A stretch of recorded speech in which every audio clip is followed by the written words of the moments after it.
For advertisement, call 8125893028. Our Gmail maxtvtelugu@gmail.com. Max TV భక్తి ప్రేక్షకులకు నమస్కారం. ఈ రోజు స్టూడియోలో మనతో పాటు ఉన్నారు ప్రముఖ జ్యోతిష్య పండితులు, ప్రముఖ ఆధ్యాత్మికవేత్త చేబిఎం కిరణ్ శర్మ గారు. నమస్కారం గురూజీ. అఖండ ఐశ్వర్యమస్తమా. నమస్కారం గురూజీ, దేవదాసీలు అనేవాళ్ళు దేవాలయాలకు అవసరమా?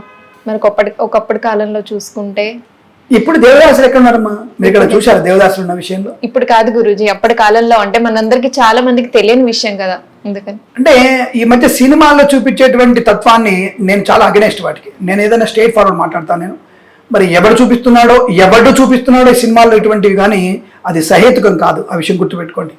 దేవదాసి వ్యవస్థ అనేది కేవలం భగవంతుని సేవలో మునిగిపోయే వ్యవస్థ. అది తప్ప తప్పుగా అనుకోవద్దు ప్రేక్షకులు కూడా ఈ మాట మాట్లాడుతున్నప్పుడు. అంటే దేవదాసీలు ఈ యొక్క దేవాలయ సంబంధించిన వ్యక్తులతో, పూజారులతో పక్కలో పడుకునేటువంటి వ్యక్తులు కాదండి. ఇది చాలా తప్పు మాట మాట్లాడుతున్నారు, అలా తప్పుగా చూపిస్తున్నారు. మరి ఎవరు చూపిస్తున్నారో నాకు అర్థం కావట్లేదు. మరి ఆ డైరెక్టర్కి, ఆ రాసినటువంటి రైటర్కి బుద్ధి జ్ఞానం ఏమైనా ఉండే ఉంటుందో నాకు తెలియదు ఆ విషయం. దేవదాసీలు అంటే నిరంతరం అక్కడ అమ్మవారికి, స్వామివారికి సేవాతత్వంతో ఉండేటువంటి వ్యక్తులు మాత్రమే. అక్కడ నాట్యము అంటే అక్కడ ఉన్నటువంటి వ్యక్తులని రంజింపజేయడానికి, ఎలా పక్కలో పడుకుని రంజింపజేసేది కాదండి. వాళ్ళ నాట్యము చేత, సంగీతము చేత, వాళ్ళ మాటల చేత, హరికథ కాలక్షేపం చేత ఆ దేవదాసీలు స్వామివారికి దేవదాసులు తప్ప అటువంటి కమిటీ చైర్మన్లకి, కమిటీ వాళ్ళకి దేవదాసులు కారండి. వాళ్ళు దాసి అంటే దేవుడికి మాత్రమే సేవకురాలు. ఈ విషయాన్ని వదిలిపెట్టేసి అక్కడ అలంకారం చేయడానికి కానీ, పాట పాడడానికి కానీ, స్వామివారిని మేలుకోవడానికి కానీ చేసేటువంటి తత్వం ఆ దేవదాసి వ్యవస్థ.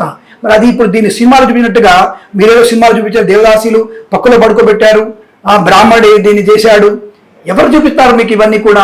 ఎక్కడ చూపించబడింది? ఏ ధర్మశాస్త్రంలో చూపించబడింది? ఏ పుస్తకంలో రాయబడింది?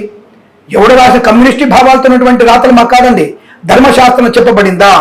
దేవదాసి వ్యవస్థ అనేది అప్పటి కాలంలో అనేక మంది యొక్క వారిని రంజింపజేయడానికి వచ్చినటువంటి అతిథుల ముందు కూచిపూడి కానీ, భరతనాట్యం కానీ, కథకళి కానీ ఇటువంటి నాట్యాలతో వచ్చినటువంటి అతిథుల్ని వారికి సమ్మోహనం చేసి, అంటే వారిని చాలా ఆనందపరిచి వారి ద్వారా దేవాలయ వ్యవస్థకి ఇనామో తీసుకునేవాళ్ళు. అంటే భూముల్ని కానుకలు తీసుకోవడం, బంగారం తీసుకోవడం. డబ్బులు ఏం చేసేవారు? బ్రాహ్మణుడు తినేవాడా, లేదా కమిటీ చైర్మన్ తినేవాళ్ళ? ఇప్పట్లో లేదండి. అప్పుడు ఇప్పట్లాంటి కమిటీ చైర్మన్లు కాదండి అప్పుడు ఉన్నటువంటిది. ఇప్పుడున్నటువంటి చైర్మన్లు ఎవరెవరు ఎంత ఎలా తీసుకుంటున్నారో, ఏమేం చేస్తున్నారో ప్రజలకు తెలుస్తున్న విషయం.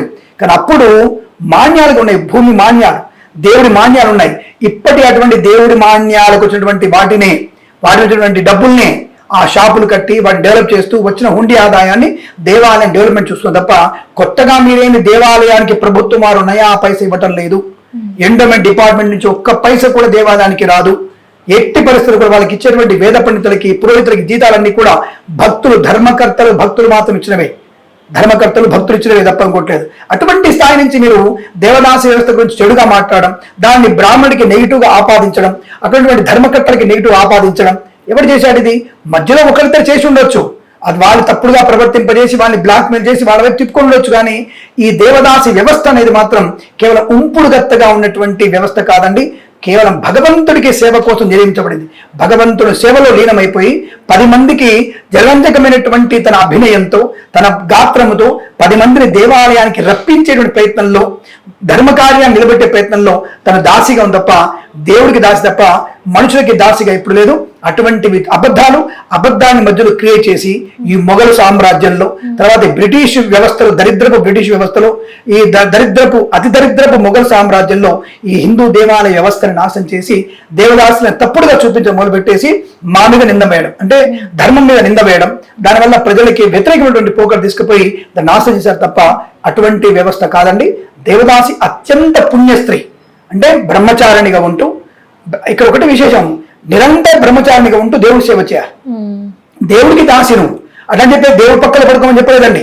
దేవుడికి దాసి ఎందుకంటే తన నామ సంకీర్తన చేస్తూ, తన జపాన్ని ఎప్పుడు నిరంతరం చేస్తూ, తన నాట్యంతో తన భగవంతుని యొక్క శివతాండవమో, లేదా విష్ణుమూర్తి తాండవమో, లేదా కృష్ణుని యొక్క రకమైనటువంటి అక్కడ నాటకం వేసి అందరినీ ఈ దేవాలయ వ్యవస్థ తీసుకొచ్చేసి దేవుడు అంటే ఏమిటి, భక్తి అంటే ఏమిటి, ధర్మం అంటే ఏమిటి, భగవద్గీత ఏం చెప్పింది అనే విషయం చెప్పడానికి, ప్రచారం చేయడానికి వ్యవస్థ తప్ప ఇంటింటికి వెళ్ళి నా మతంలో కలువు, నా మతాన్ని తీసుకో, నా మతం మంచిదని చెప్పేటువంటి వ్యవస్థ కాదండి. హిందూ ధర్మంలో తన దగ్గరికి వచ్చిన వాళ్ళని హక్కున చేర్చుకునేటువంటి మతం, హక్కుగా అందరినీ తన వైపు తిప్పుకునే మతం హిందూ ధర్మం మాత్రమే. కాబట్టి ఈ దేవదాసి వ్యవస్థ గురించి చెడుగా మాట్లాడిన వాళ్ళని చాలా నేను మంచి మాటలు మాట్లాడుతున్నాను. ఇంతకంటే నీచైన మాటలతో వాడిని తిట్టవచ్చు నేను, అది సహేతుకం కాదు. కాబట్టి నా ధర్మానికి వ్యతిరేకంగా మాట్లాడలేదు. దేవదాసి వ్యవస్థ అత్యంత పుణ్యమైనటువంటి కార్యక్రమం.